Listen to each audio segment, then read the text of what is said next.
हाय दोस्तों, कैसे आप सभी लोग। आशा करता हूँ सभी लोग अच्छे होंगे। आप सभी को सबसे पहले हमारे YouTube channel one view online classes में सभी का स्वागत है। दोस्तों आइए आज आपको रेलवे में आने वाले ऐसे इंपॉर्टेंट टॉपिक के बारे में बताता हूँ जो बार बार पूछे जाते हैं और बच्चे कंफ्यूज हो जाते हैं। तो कंफ्यूज नहीं होना, एकदम सरल आसान तरीका से बताऊंगा। अब रेलवे में ऐसे क्वेश्चन आपके कभी गलत नहीं होंगे। आइए देखते हैं, यहाँ बात कर रहा हूँ। देखिए ये टॉपिक है लाइट का। लाइट में देखिए इसमें है उत्तल लेंस से बनने वाली प्रतिबिंब। ऐसे क्वेश्चन प्रतिबिंब से बनते हैं। तो कह रहा उत्तल लेंस, सबसे पहले मैं बता दूं कि उत्तल लेंस की पहली यही संरचना होती है उत्तल लेंस। उत्तल लेंस का पहले मैं बता दूं उत्तल लेंस के बारे में। उत्तल लेंस का होगा बीच में मोटा और किनारों पर पतला होता है, इसे हम उत्तल लेंस कहते हैं। पहली बात सुनना, उत्तल लेंस देखिए क्या होता है। उत्तल लेंस को हम अभिसारी लेंस कहते हैं। क्यों अभिसारी लेंस कहते हैं? क्योंकि उत्तल लेंस क्या करता है, ये प्रकाश किरणों को, ये क्या करता है, ये प्रकाश किरणों को एक बिंदु पर क्या करता है, मोड़ देता है। जैसे ये देखिएगा, ये प्रकाश किरणों क्या करेगा, एक बिंदु मोड़ देगा। देखिए जैसे दो प्रकाश किरण एक ऊपर नीचे डालेंगे तो ये क्या करेगा, ये मुख अक्ष पर, ये क्या है, ये बीच वाली रेखा क्या है, मुख अक्ष है। तो मुख अक्ष के किसी एक बिंदु पर क्या करेगा, ये मोड़ देगा। इसलिए इसको क्या बोलते हैं, कन्वर्जेंट लेंस का। कन्वर्ज मतलब मोड़ना होता है ना, मोड़ना, ठीक ना। अभिसारी लेंस, देखिए उत्तल लेंस को अभिसारी लेंस भी कहते हैं। क्यों? क्योंकि इसको कन्वर्जिंग लेंस भी कहते हैं, क्योंकि प्रकाश किरणों को एक बिंदु पर क्या करता है, मोड़ देता है। इतनी बात आपको लोग समझ में आ गई। हमें लगता है इतनी बात आपको स्पष्ट समझ में आ गई होगी। एक चीज और मैं आपको बताने का प्रयास करता हूँ। देखिएगा, एक चीज ध्यान रखिएगा, ये है उत्तल लेंस। उत्तल लेंस की बाईं ओर क्या रखी गई हो, वस्तु रखी गई है। इसके दाईं ओर क्या बनना है, प्रतिबिंब बन रहा है, ठीक है। आपको स्पष्ट मैं बता दूं कि जो ओ डैश है, यहाँ ओ डैश दिख रहा होगा, वो वस्तु की लंबाई है। और जो आई और आई डैश दिख रहा है वो प्रतिबिंब की लंबाई है। P1 P2 का ये ध्रुव है, यानी कह सकते हैं कि लेंस के दो किनारे हैं। स्पष्ट हो गया। और जो सी पॉइंट है इसको प्रकाशित केंद्र कहते हैं। पूछता है दो ध्रुवों के बीच मतलब स्थित बिंदु को कहते हैं तो प्रकाश केंद्र बोलते हैं। समझ में आएगा। हमेशा वस्तु, देखिए उत्तल लेंस में वस्तु हमेशा बाईं ओर रखी जाएंगी। कहाँ रखी जाएंगी, बाईं ओर। देखो वस्तु रखी हुई है, इस बाईं ओर रखे हुए वस्तु का प्रतिबिंब कहाँ बनेगा, इस लेंस के दूसरी तरफ दाईं ओर। देखिए कहाँ बनेगा, इस मुख अक्ष के नीचे। ये बीच वाली रेखा को हम क्या बोलते हैं, मुख अक्ष बोलते हैं। इसके नीचे बनेगा। यदि देखिए प्रतिबिंब अधिक होगा, ये वस्तु जो रखी गई है, इस वस्तु का, ऑब्जेक्ट का यदि प्रतिबिंब बनता है लेंस के दूसरी तरफ, तो देखिए आखिर मुख अक्ष के नीचे बनेगा। तो कैसा बनेगा, वास्तविक बनेगा और उल्टा बनेगा। यदि मुख अक्ष के ऊपर बनता है तो सीधा और आभासी बनता है, ठीक है। अरे सीधा बनता है, और जहां सीधा बनेगा वहां आभासी बनेगा, तो वहां यहाँ प्रतिबिंब संभव नहीं है। तो देखिए वस्तु यहाँ रखी गई है, तो इस जिस ओर वस्तु रखी गई हो आखिर उसी वो प्रतिबिंब बन रहा है, तो प्रतिबिंब कैसा बनेगा, तो सबसे पहले क्या बनेगा, यहाँ आपका आभासी बनेगा, ठीक ना। जिस ओर वस्तु हो प्रतिबिंब उसी ओर बनेगा, तो कैसा बनेगा, आभासी। और यदि मुख अक्ष के ऊपर बनेगा तो कैसा बनेगा, सीधा बनेगा। क्या बनेगा, सीधा बनेगा। यदि मुख अक्ष के नीचे बनता है तो कैसा बनेगा, उल्टा बनेगा। और यहाँ लेंस के सामने, यानी लेंस के बाईं ओर वस्तु रखी जाती है और प्रतिबिंब बाईं ओर ही बनता है तो कैसा बनेगा, आभासी। और दाईं ओर बन रहा है तो कैसा बनेगा, उल्टा बनेगा। यदि मुख अक्ष नीचे बनता है, अरे दाईं ओर बनेगा तो वास्तविक बनेगा, और नीचे बनता है तो कैसा बनेगा, उल्टा बनेगा, ठीक है। ऊपर बनेगा तो सीधा बनेगा, और जो है कि बाईं ओर ही बनेगा तो कैसा बनेगा, आभासी बनेगा। इतनी बात स्पष्ट हो गई आपको। अब देखिएगा वस्तु, सबसे पहले देखिए 6 केस है। पहला केस क्या है, जब वस्तु को कहाँ रखेंगे, अनंत पे रखेंगे। पहला केस वस्तु को अनंत पे।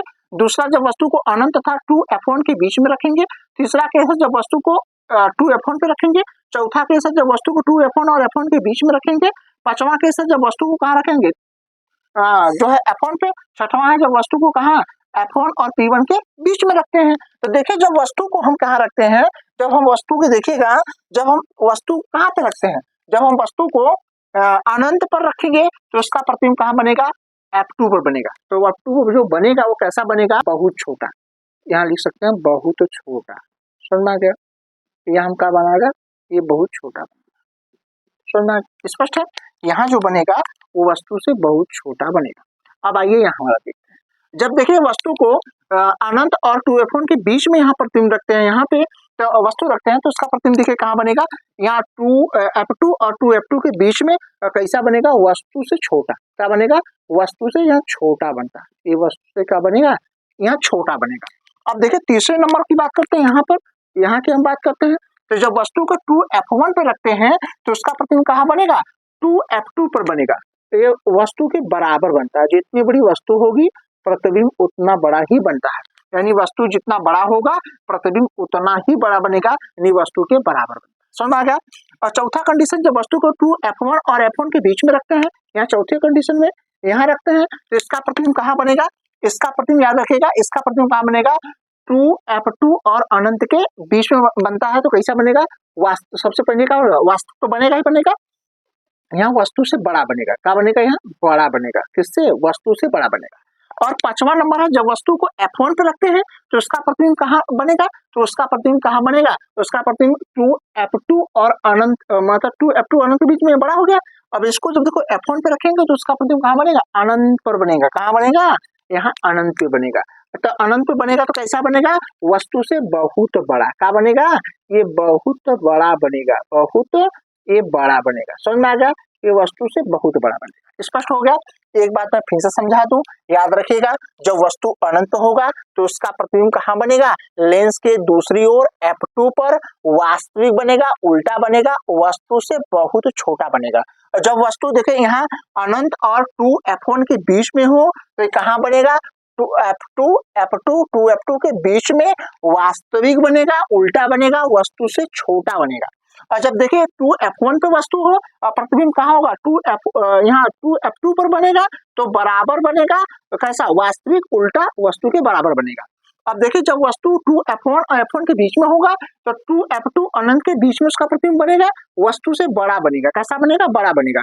और देखिए जब वस्तु f1 पे हो तो उसका प्रतिबिंब देखिएगा कहाँ बनेगा, अनंत पे बनेगा, कैसा, वास्तविक उल्टा वस्तु से बहुत बड़ा बनेगा। समझ में आ गया। अब देखो पहले नंबर का वस्तु है तो इसका प्रतिबिंब देखो, पहले नंबर का प्रतिबिंब यहाँ बनेगा, ये पहले नंबर का है, दूसरे नंबर का है, तीसरे नंबर का है, चौथे नंबर का है, पांचवें नंबर का, ठीक है। और छठवें नंबर का जो वस्तु यहाँ रखी गई है, ये यहाँ रखी है, इसका प्रतिबिंब देखिएगा यहाँ पर बनता है, तो यहाँ बनेगा, कैसा बनेगा, सीधा आभासी बनेगा, सीधा आभासी। और ये क्या होगा, वस्तु से बड़ा बनेगा, क्या बनेगा, यहाँ बनेगा वस्तु से बड़ा बनेगा, ठीक ना, वस्तु से बड़ा बनेगा। स्पष्ट हो गया। इतनी बात हमें लगता है कि आपको स्पष्ट समझ में आ गया होगा। यदि देखिए वस्तु अभी जिस ओर वस्तु है उसी ओर यदि प्रतिबिंब बन रहा है तो याद रखिएगा कैसा बनेगा, आभासी और सीधा बनेगा ना, आभासी सीधा वस्तु से सदैव बड़ा बनेगा, ठीक है। यदि देखिएगा यदि लेंस के दूसरी ओर बन रहा है तो भिन्न भिन्न कंडीशन पे भिन्न भिन्न प्रकार के प्रतिबिंब बनते हैं, लेकिन जो भी लेंस के दूसरी ओर बनेगा और मुख्य अक्ष के नीचे बनेगा वो वास्तविक बनेगा, उल्टा बनेगा और अलग अलग कंडीशन में अलग अलग छोटा बड़ा बनेगा। हमें लगता है इतनी बात आपको समझ में आ गई होगी। एक क्वेश्चन आपसे और पूछता है कि बताइए उत्तल लेंस में ऐसा कौन सा कंडीशन है जहां वस्तु से बड़ा आभासी प्रतिबिंब बनता है, तो देखिएगा वस्तु से बड़ा आभासी प्रतिबिंब बनता है कब, जब वस्तु को f1 और p1 के बीच में रखते हैं तब। हमें लगता है सारी जानकारी आपको स्पष्ट समझ में आ गई होगी। यदि आपको ये जानकारी अच्छी लगी तो हमारे वीडियो को ज्यादा से ज्यादा लोगों के पास शेयर करें और कमेंट करिएगा, और उसके बाद में जो है कि नए हो तो आप चैनल को सब्सक्राइब कर लीजिएगा। अब मिलता हूँ इसे नेक्स्ट क्लास में ऐसे ही धमाकेदार जानकारी के साथ, तब तक के लिए थैंक यू सो मच।